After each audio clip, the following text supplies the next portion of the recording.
Hello, how are you doing today? This is Ferrante Frazier with another show, Natural as Elf. I'm your holistic practitioner, hydrophysician, and we're going to be teaching you a natural way of how to correct health issues without the use of medicine, without the use of herbs. Today is going to be a little different than what we're usually talking about when we're talking about eating, getting fresh air and sunlight. We're going to talk more about the map of consciousness, getting your mind right.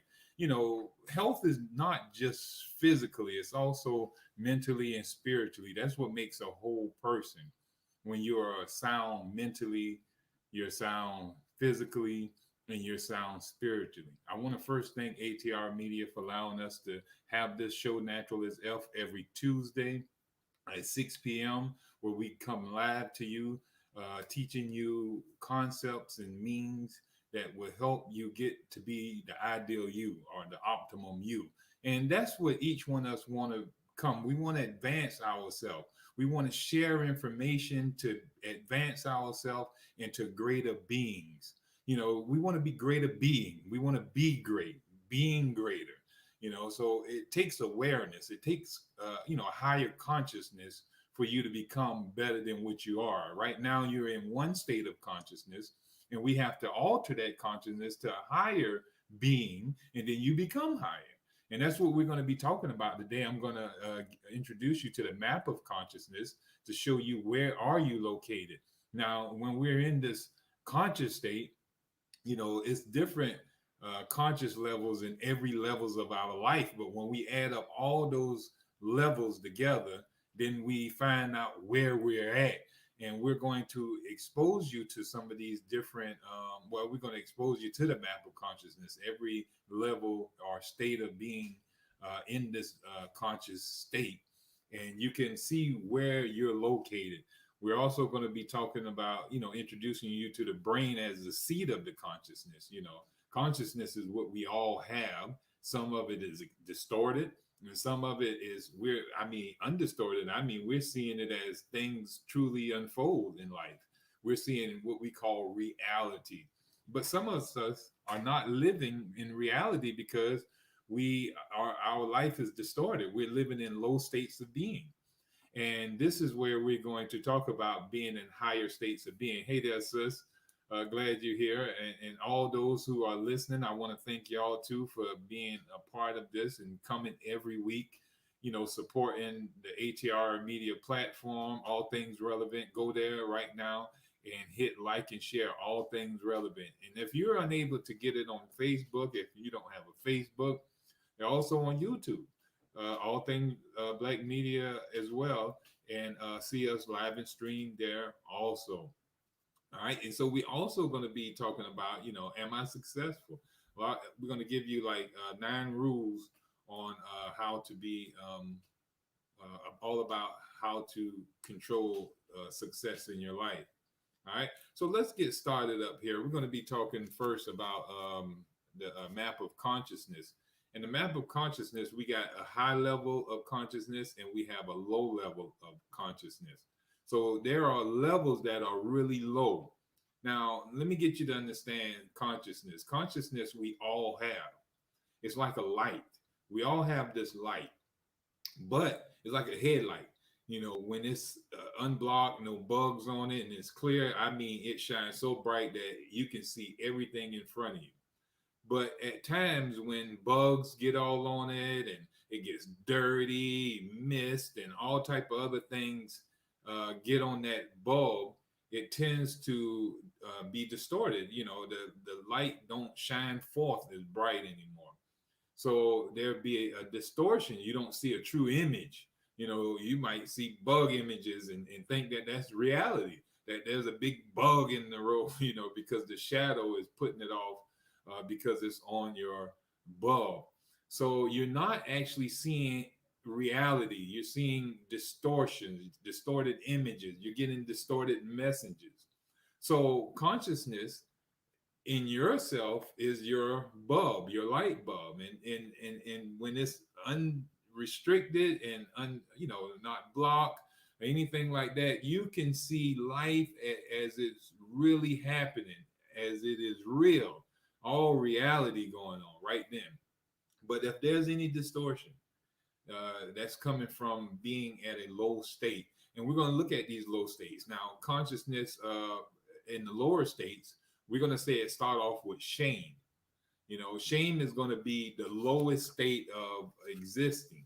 Now, these conscious levels are how you exist. That's your being. Are you're in a being of shame? Are you're being shameful all the time? Are you in a state of shameness? Every when you're in a state of shameness, that means everything that you're doing is going to be about shame. If you put that back up, let's talk about that lower levels. Let's go through that again. If you put that back on the screen where they can see the whole lower levels of consciousness, you got shame. That's going to be number one at the lowest. You can't get no lower than shame. Then you got guilt, and then you come up to apathy, and then you got grief, and then you got fear and desire, anger, pride, and then that fulcrum, that point of balance where you about to come over that hurdle of be courage. So if you're at any of those 8 levels below, you want to get to 9, which is courage. Courage is that tipping point where you now have power. All those other levels that we just talked about, shame, guilt, apathy, and grief, and fear, and desire, and anger, all those are low levels. And they, instead of giving you energy, they rob you of energy. It takes a huge amount of energy to live in shame. And that means that your whole life is distorted. You don't realize how powerful you is, the mighty power that you possess, the presence within you. So you're living in the lowest part of existence, which is shame. Now, it's usually it's almost like death when you talk about shame. That you have a lot of people are willing to commit suicide when they're at this level of shame. They fail to take steps to prolong their life. Some people don't even know that they're putting themselves in danger when they're at shame. They feel like they're a non-person. They hang their head down, they slink away. They wishing they were invisible most of the time. So they don't even live life. In other words, they don't go out there and do stuff because they are living in shame. They don't want to be seen. They tend to be hermits and live in the house and hide from being out here effective. You won't see them running for mayor like our good mayor that will soon be here in Port Wentworth, Julius Hall. Would you make sure you go out there and vote for here in Port Wentworth area? So a person who's in shame wouldn't be up there running for mayor, running for office, or going out there, establishing some good idea in the community or anything. They'll be living in shame. They don't want to be seen. They'll be hiding, ordering off a DoorDash that are going out and sitting in the restaurant and enjoying themselves. Everything is in shame. So we want to get away from the shame. Shame is also used as a tool of cruelty, and its victims often become cruel themselves. You got children who, are brutal to animals and to each other, all because of their own shame. Psychotic or they tend to commit bizarre crimes when they're in a shameful state. So we want to look at shame as it results in, you'll say, negative emotions. It produces false pride, false anger and guilt. When you're shameful, you want to have angry about the world. You have this false pride to hold on to it. But when we move up, when we get a little energy and we shift from shame, we might go into a level, because shame, if we look at it, being at the bottom, is going to deal with humiliation. That's the emotion that comes with it, humiliation. The process is, you'll say, elimination. Your view on life would be miserable. You're going to look at the view of God even as despairing. All right. So shame is a level that you want to rise from. That's the lower state. That's at the bottom of the mountain. But you want to get to the peak of the mountain. The peak of the mountain is the highest point that you can get in consciousness. And we're going to get to that real shortly. But right now, we're walking our way up from the base of shame and we're going into guilt. Now, guilt is a level that gives you a little bit more power. It's manifested in a variety of expressions, such as remorse, self recrimination, um, all about victimhood, in other words. Unconscious guilt results in psychosomatic diseases, accident proneness, and suicidal behavior. Many people struggle with guilt their whole entire lives, you know, and they even deny it altogether. They also guilt provokes rage and killing. Frequently is this expression. When you feel guilty about something, you want to take it out on even other people.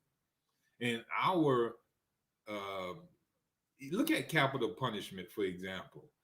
That's an example of how killing gratifies a guilt-ridden populace. Our unforgiving American society, for instance, scorns its victims. They feel guilty for how they even act, that they cause harm on their own self. you know but even society creates this so-called guilt, and this guilt is usually an emotion of blame. We like to blame other people, for our own misconceptions. We also see the process is more destructive than anything. That's why it's a low conscious level. If you're in this state, you're out here just wanting to kill other people. You're wanting to destroy other people. Now that's not a high conscious state of mind. You don't see life how it was is really supposed to be here for. You don't see the beauty of all life, because you have a distortion. Now the view on life is evil. Everything around you just look evil. Your view of God is vindictive. You see God as a vindictive God. See, shame, you look at God as being this despairing. Your God is despairing. When you're living in a state of guilt, then your God is vindictive. Your view of God is vindictive. But when you can come up out of the level of shame, and a lot of times to come up out of these levels, to come out of shame, you have to have somebody that can pull you to a higher level, or you have to put yourself in a environment or a attractive field, a higher level to rise up. And that's what we're going to talk about eventually here coming up real soon, how to get yourself in high energy attractor fields. Get yourself around high energy fields, or auras where it can create a pattern of higher energy within yourself. But you have to be able to identify your level of existing right now. Are you at the level of shame? Are you living in humiliation? Are you feeling miserable? And then do you see the world as being despairing, everything around you? Are you living in guilt where you see, you're blaming everything, and notice that your view of life is just that everything is evil, and your God is, you see, is a vindictive. You got to get people back. You got to pay them back. There's no way that they can just get the best of you. Are you the judge? You're meddling in other people's affairs. You don't let them be free to live their life the way they want it. You feel that you got to go around and blame them and say that they're evil and want to be, cause them harm. Now, at an energy a little higher than this, when we rise up out of that, we go to a point of apathy. Apathy is more categorized as, we see people in poverty, despair, and hopeless. The world and future look bleak. These people are, we see apathy more or less around people who are, the derelicts or the homeless people of society in our community. We see these people, we would call them like bums and stuff like that. Those people who don't have enough energy to rise up and get jobs, rise up and, clean up themselves. They don't have enough energy to even, use the bathroom, a regular bathroom. They just urinate all over themselves or have bowel movements on themselves. These are the people who are living in apathy. Apathy is more or less the emotion is despair, one of despair, and um, you'll say the view on life is hopeless. Why do I need to get a job? We're just gonna die anyhow. There's no nothing. I'm not gonna be able to. People don't care about us. So they just live in that hopeless state. You know, they look at the view on of God. Their God is a condemning God. So if you're living at apathy, you're living at a hopeless state. And it takes for somebody who is hopeful, a person who know the conditions for hope, the means of hope, who practice hope. That's a person that you need to hang around. The thing is, these are like polarities. These like the end. And you need to find somebody at the other end of the stick. If you at shame, you need to find somebody who is, straight up, righteous with themselves. If you're living in guilt, you need to find somebody who's guiltless. You're living in apathy. You need to find somebody who's full of hope. And then we come with grief. This is a higher level. And each level that you go got more power. There's more power in guilt than in shame. Because even in shame, guilt, when a person starts to cry, then you start seeing them healing. Even in grief, this is where you definitely see it at. And grief is usually coming about from a loss of loved one, and that's usually because we feel that loss cannot be replaced. That's when grief usually come in mostly at. And we think that love is only in a thing or person, and we don't see the love in ourselves. When we see the love in ourselves, we'll know that there is no loss. And then the grief would disappear. But when people are at grief, the emotion is regret. And the view on life is tragic. Most people are in grief at the loss of a loved one who dies from a tragic event.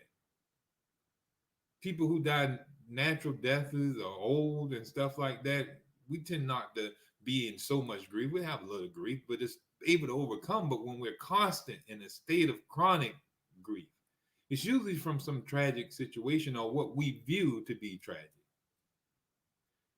And we see our view of God as being a disdainful God. And then we go up to fear. Now, fear has more energy than grief.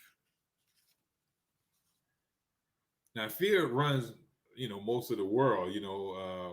We fear our enemies, old age, poor, being poor. We even fear death. So even fear can be got more energy because it can be a good thing in certain situations. If you fear being broke, you say you were shameful, but you fear being, people seeing you dirty and stuff like that, you're going to clean yourself up. See how fear can pull you even out of shame. It can pull you out of guilt. It can pull you out of apathy. It can pull you out of grief. When you fear of, a disease, you might make you want to eat more fruits and vegetables. It might make you want to, do something more productive. So fear can be okay, but it has its limits. The fearful seek strong leaders.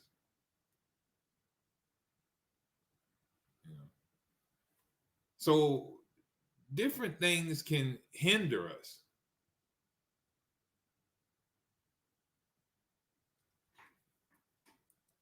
But fear usually have an emotion of anxiety, and this process is withdrawal from something, pulling from something. Now, it can pull you from some bad things, but the view on life is frightening. and it's disdainful, and it's punitive.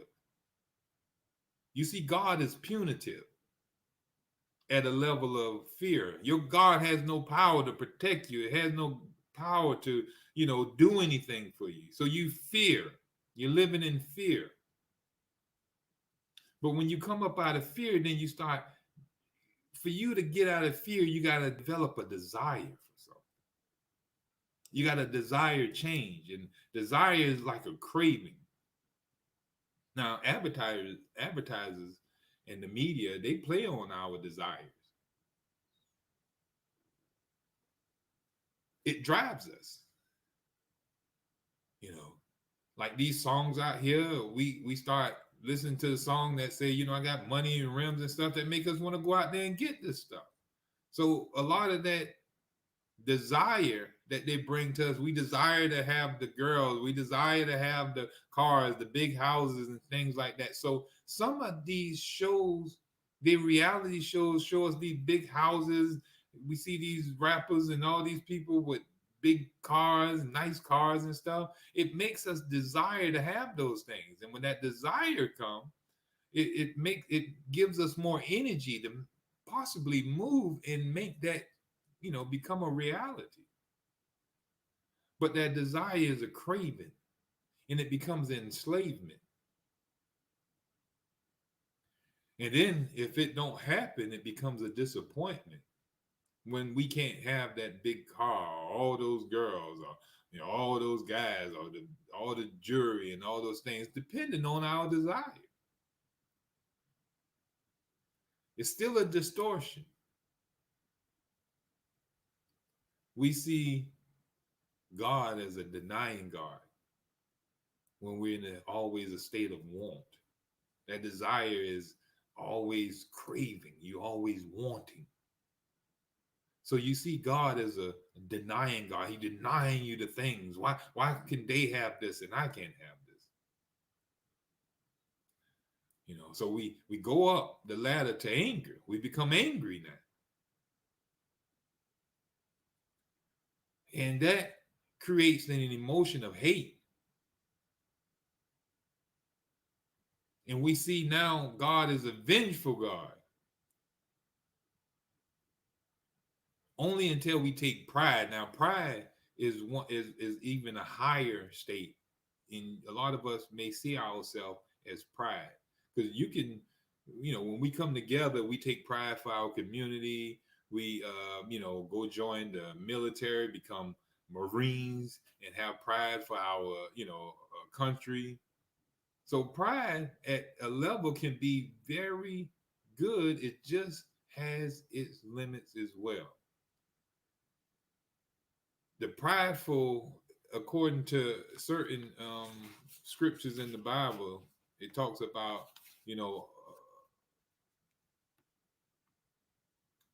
that pride comes before a great fall.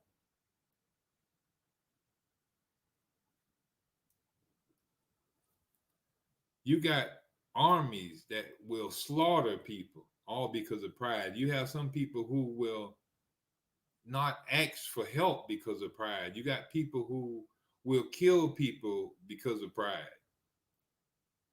Pride for, their community. They will cause harm. You got people in leadership right now, judges, pride for their so-called bar association, and their the people who they work with will stop you from becoming, suing the people in that office, or properly having justice in those courthouses, because they got pride with one another. It's a society.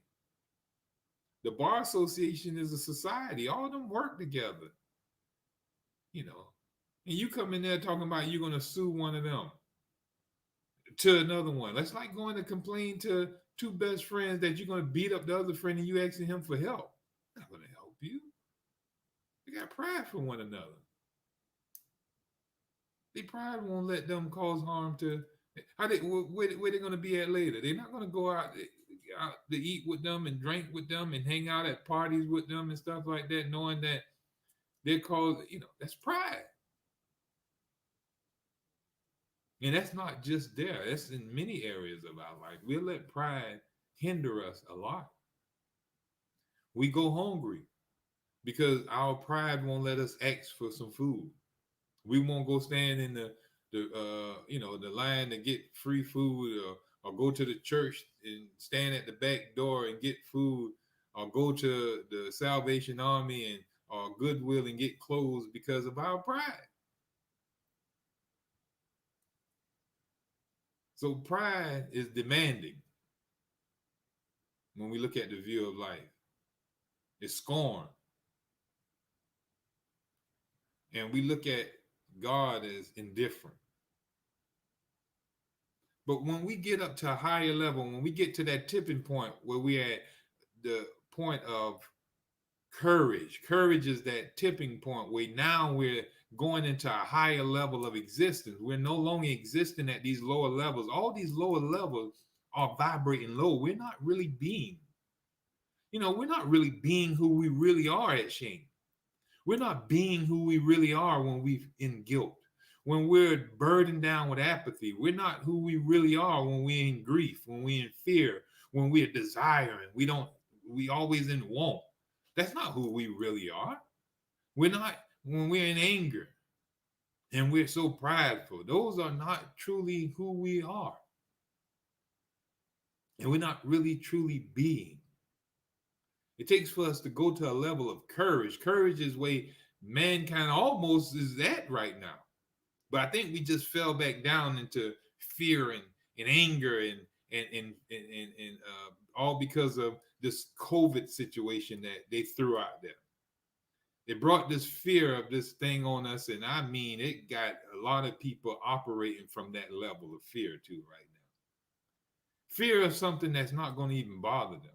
If they only had a higher conscious state, if they only watch our shows and listen to it, and truly listen to it, and eat according to the way we tell them to eat, drink according to the way we tell them to drink, live according to natural hygiene concepts and means, learn the concepts of physiology and learn and take up a science book and really truly find out what viruses is and the immune system and the law of the cell. You'll see what everything these folks talking about is ridiculous. It's a blunder. You'll be really angry talking about anger. So they're bringing this down. They're causing those who know the truth to be angry. They're causing those who don't know nothing to be fearful.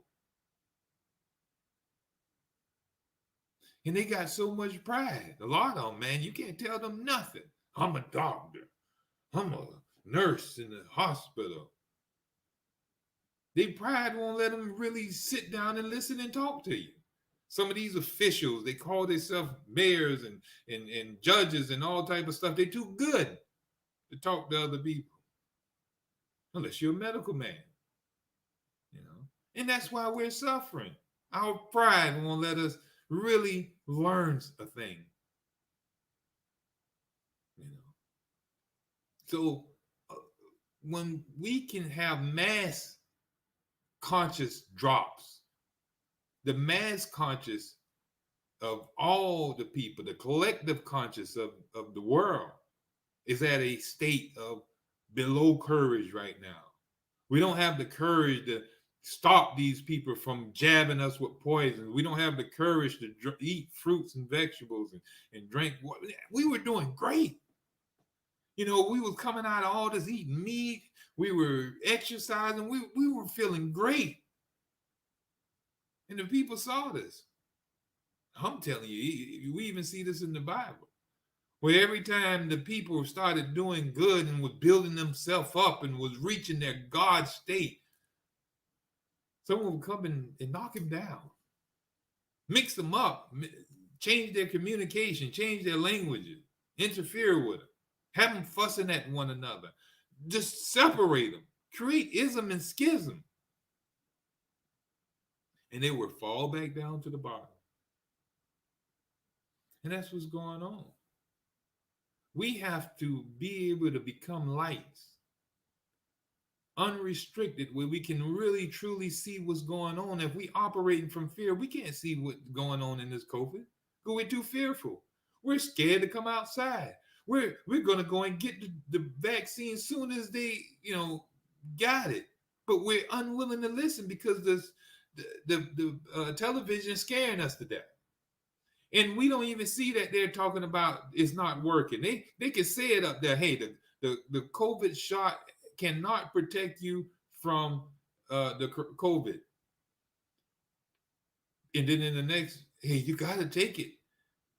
People are getting COVID because they're not taking the shot. And then in the next voice, well, people are still getting it. Oh, it don't protect you from it. It just make it less harmful to you. Well, you got a lot of people who are symptomatic. You got people who have a mild symptom who haven't even taken the vaccine. So it doesn't make sense what you're saying when you're at a higher conscious of awareness, when you're not operating out of fear. But when you're at fear, you can't hear all those things. When you're in grief, you can't hear all that, especially if somebody died in your family and they were said to have COVID. Oh, man, that's going to have you in grief and in fear. If you believe that, the world is supposed to be having this because of, we've been doing wrong and God is punishing us and stuff like that, then you're not going to look at this in a higher conscious state either. You're going to be operating from guilt and shame. You deserve this. We deserve this. This is God's judgment on us. See, those low conscious states stop us from being who we truly are. We don't have to have these issues if we raise our awareness. We got to get up to higher states. Higher levels of awareness is a change. It's a big change when you go to a higher level. You got to first get the courage, though. Courage to let go of shame. Courage to let go of guilt. Courage to let go of the apathy. Courage to come up out of grief. Courage to come out of this fear and desire and anger and pride. And when you get to courage, then boy, you going up the ladder to a higher. You halfway up the mountain. All right. And then you can go into neutrality. Neutrality. You tend to trust. You got emotions that more on trust now.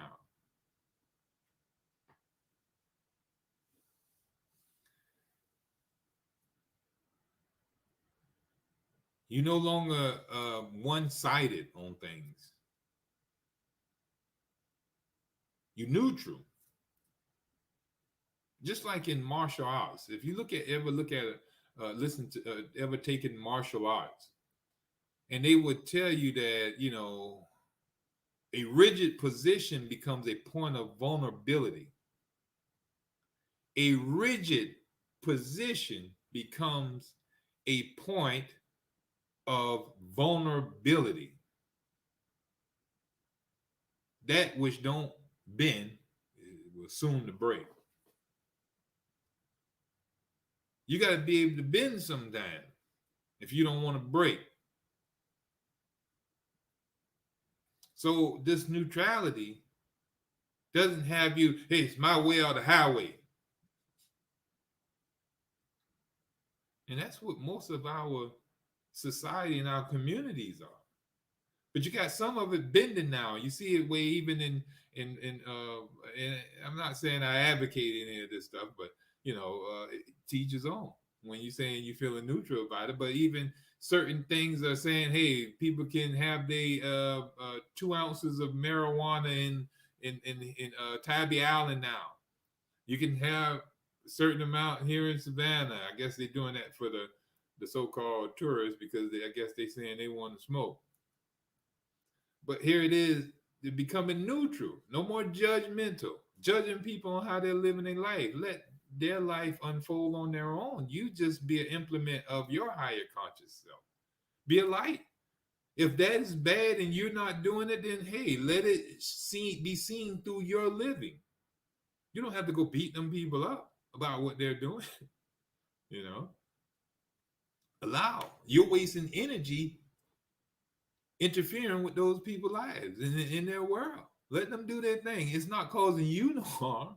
Leave them folks alone.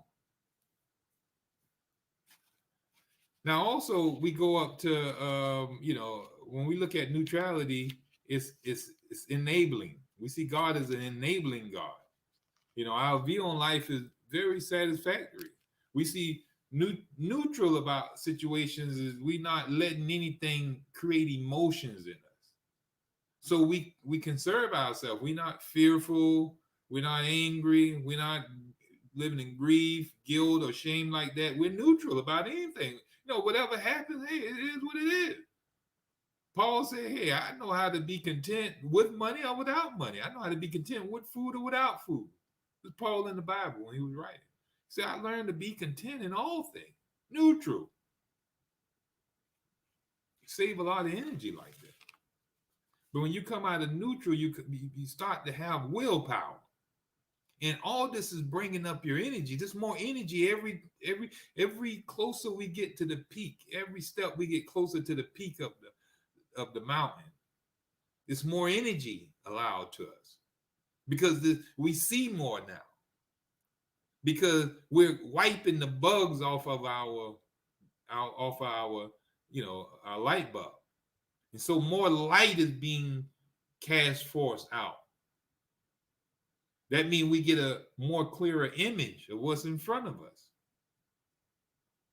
So when we start becoming more willing to do what's right, and our emotion becomes optimal or optimism, and there's more intentions going on. That's the process. You this out of intention. You're doing it out of your own wanting to do stuff. You ever seen somebody say, um, um, "Can you teach me to do something?" They say, "If you're willing." Well, I'm willing. I'm willing to learn. That's a person in a state of willingness. You want to be healthy? You have to have the willpower to eat right. Without willpower, you're not going to do it. Then you're going to start feeling shameful. You're going to start feeling, grief. You're going to have guilt of eating that bad food over and over and feel like you just don't have no willpower to overcome it. You feel low. You feel your energy being sapped away from you. But willingness is hopeful. You see, life is hopeful. You even see it. Your God is inspiring. But you're not forcing life. You're allowing it to unfold. You even accept that people are different, and they are different, and you're okay with that.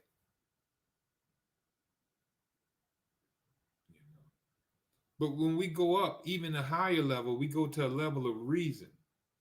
Now, reason, you have people in reason, they're intelligent at this state. Like you see these doctors, they are at reason in certain areas of their life. They got a bunch of data. They got a bunch of information. They got a bunch of machines and all type of other stuff. But that information is just empty information and theories.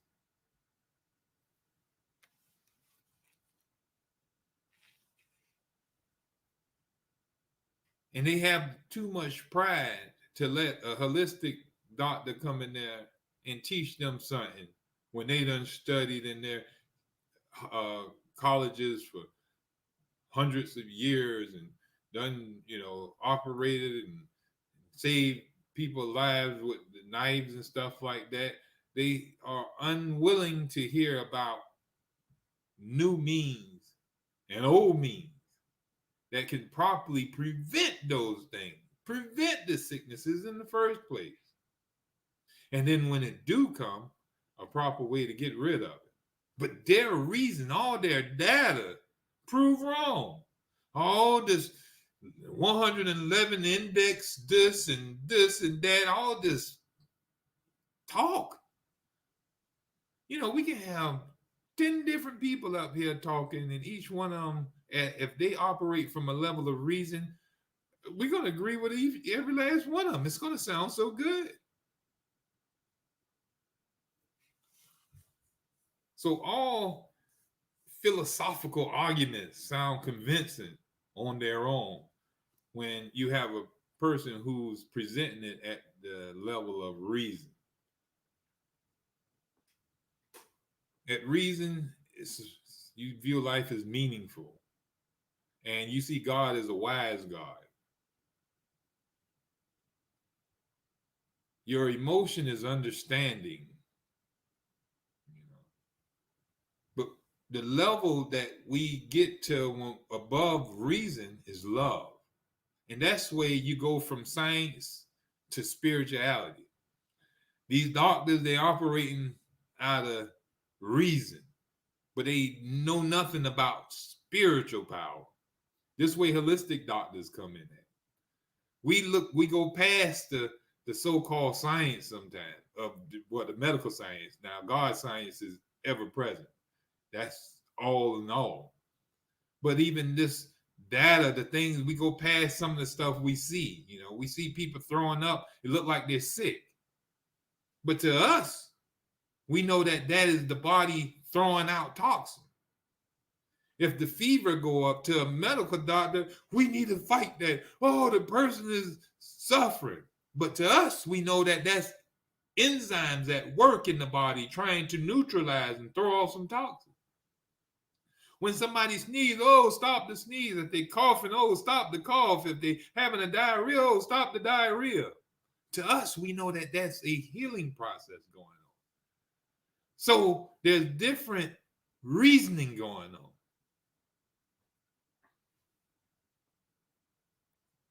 At love, our emotion is reverence. You know, in mass media, we don't look at love as being what we're talking about here. Love being sent out through the media is something that is about emotional, like some emotional condition, or combining, you know, some physical attraction. You know, oh, I love you. We tell that to, you know, this girl we just met or something like that, or they've been hanging out for a little while. You know, we look at love. Oh, he won't let me do anything. That's a possessive spirit. That's not love. He loved me so much. He won't let me go nowhere. He loved me so much that he got my hands tied up and he won't let me leave the room. It's possessiveness, control, addiction.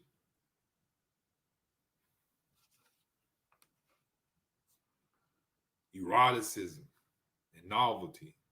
All those things been portrayed to be love, but they're waxing it. They fluctuate.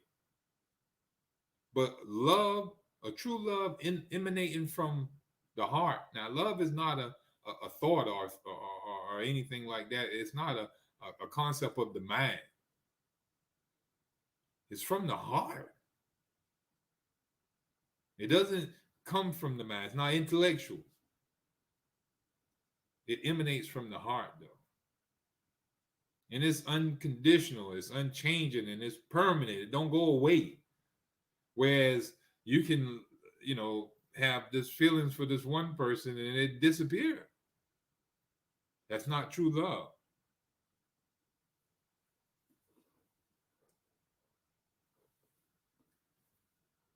Love takes no position.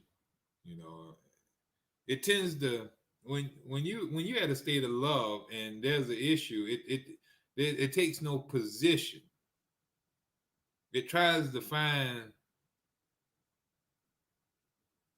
you'll say, dissolve negativity by recontextualizing it rather than attacking it. You try to find a better way instead of trying to attack the negativity. You don't sit there and just attack it, and there's no longer no barriers. So love is, when the view on life is benign, and the self, we look at God as being a loving God. Then we come up to joy. Joy being serenity. You have enormous patience when you're in a conscious state of joy. You see, grandmama with that gaze. She have that gaze and just like nothing but compassion for you. She understand that you're a young boy going through this, and some of the things that you think you're getting away with, and she just have that joy, just knowing that she's praying for you, that you going to rise up out of that what you're going through. And that gaze. You used to love looking at grandmama just gaze at you with that compassion, that joy. You know how some of them old grandmamas is. Not the ones that looking at you like side of your eye, ready to tear you back up, man. But we see joy as complete. And they don't look at just for their own. It's not for selfish stuff anymore. When you're at a level of joy, you see people who actually are for the whole. They're doing stuff for the benefit of life, not just for the benefit. I'm not working to just get me a nice car. I'm not working just to get me a nice house. You got these people out there working to create housing for people, help with transportation for people, not just on their own anymore. Most of us are, scrambling just to get us something, to get our own self in the house. That's our mindset, our conscious state of being. You got some people who look just for health, just for themselves, not awakening all mankind up to it. You got people who's trying to free people from injustices, not just help themselves. They take joy in relieving human mankind from their suffering. That's a different state of being right there. Some people are too shameful to do that. Some people got too much guilt on them to do that. Some people are too fearful to get up there and help anybody else. Some people just don't even have a desire to do so. But some people, they are actually at a level where they see each other as one, and that's a level of peace. Perfect, all being. To be at a level you transcend those lower states. When you evolve from being at those lower levels and now at a higher level, you're now at realization. You're at a God conscious now. You got people who become spiritual teachers and stuff like that when they get to that level of peace. That's a high level. They make contributions into the world. Great works of art, music, and architecture, all calibrate at this state, at this level. These people are not into all that angry and fearful and desire and all that type of stuff. They're at a level of peace. They see the world as one. They see each one of us as one. And then the higher state, the peak of the mountain, is enlightenment. This is where you see the avatar, where you see lords, where you see Christ conscious. That's clear. That's clear conscious. That's mean clear. There's no distraction. There's no distortion. You're operating in the same conscious of pure consciousness. What the true image of life is, that's how you're operating now. You're one with everything. You want the oneness of everything to survive. You're one with life now. Not your life itself in general, everywhere. It is. Your view on life it just is what it is. And you view God as the self. You see God in yourself. When Jesus walked around and they even said that he claimed to be God and all, he never denied it. But he also said you are God. You just can't see the God in you. You don't recognize it in you. You recognize yourself as a sinner. You recognize yourself as disease. You recognize all these things that you're not. If you create these states or these levels of awareness or these things on you, then you become that.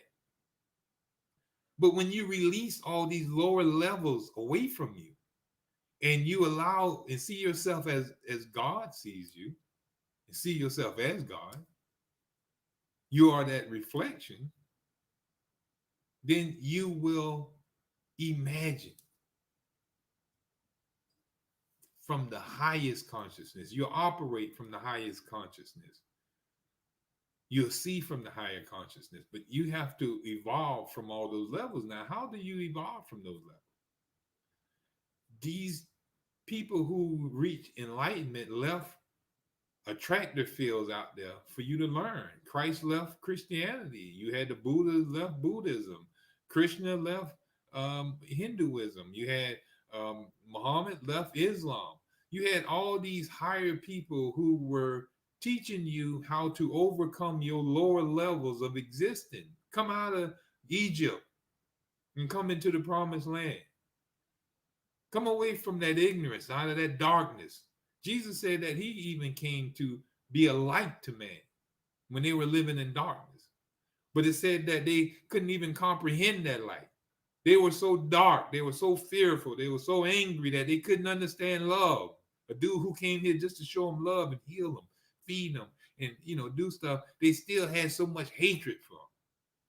That darkness can't understand why it was so much peace on the earth while he was there, why there was so much joy, why there was reason, acceptance, and willingness. Because they were so dark. The dark couldn't comprehend that light.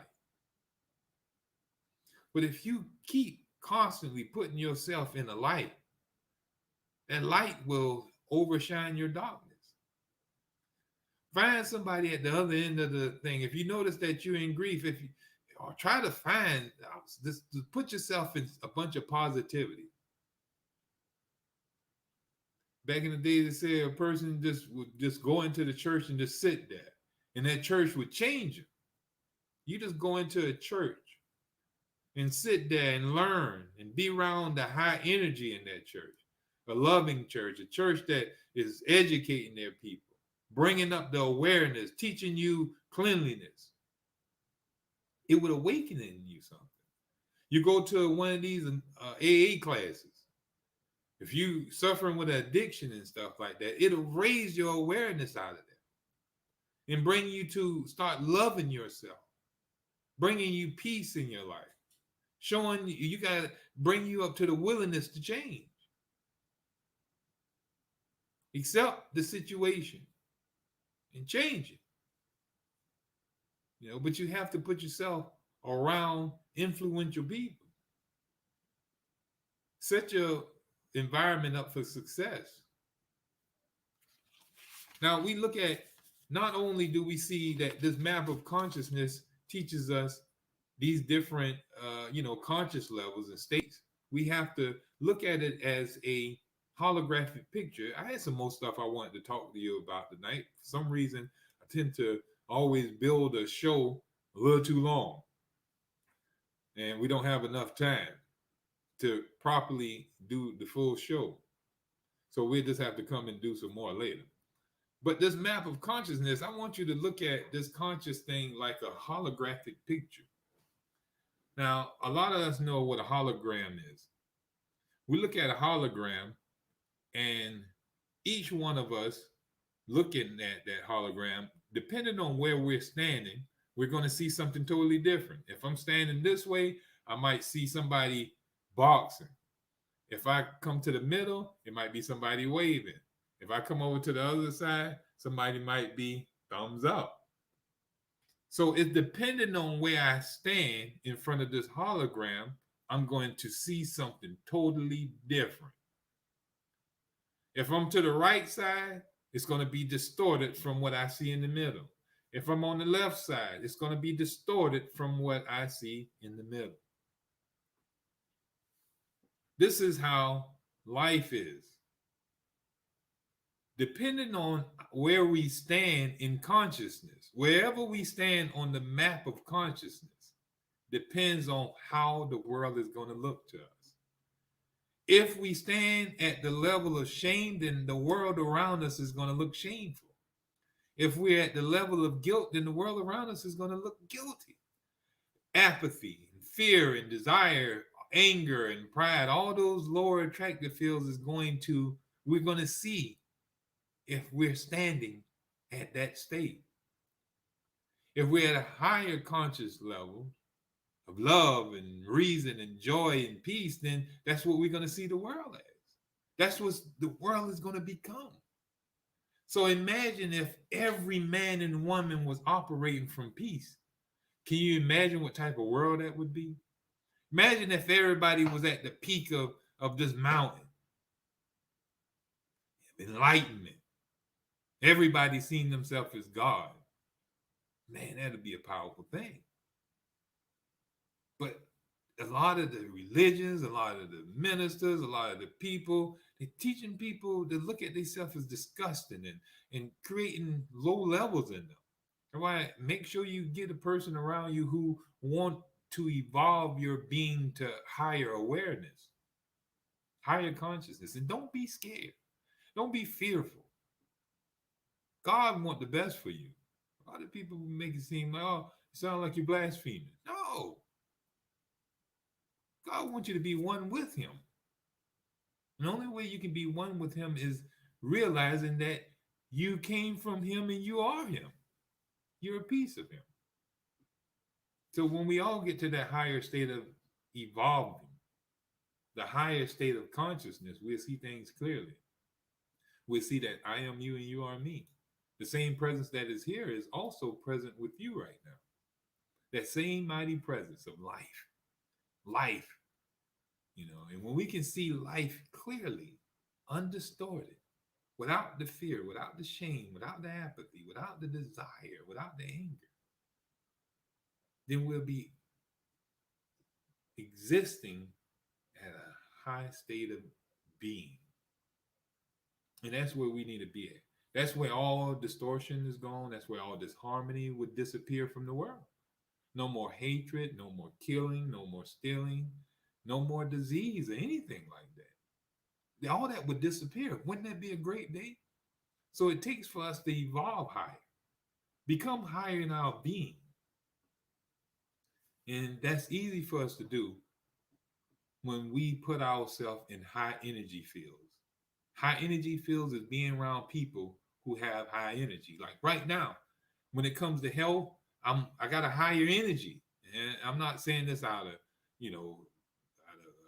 pride or anything like that. It's just I study a lot about health. I study a lot about nutrition and healing concepts. So if you lack in that awareness, then you need to be around a person like me who know about it, who can bring you up to a higher conscious of nutrition. All right. So you need to get around a teacher. So here it is. I want to thank you for tuning into this show. Yeah, every show that we do every Tuesday. I want to invite you back here next Tuesday where we can wrap this thing up because we still got to talk about the brain as a seat of consciousness. And we also got to talk about how to become successful. All right. So next Tuesday, be ready for the brain as the seat of consciousness and the seat of the soul. And then we're going to talk about, am I successful? Bring a friend with you when you come. All right. Bring a friend next Tuesday at 6 o'clock. Best of health and happiness.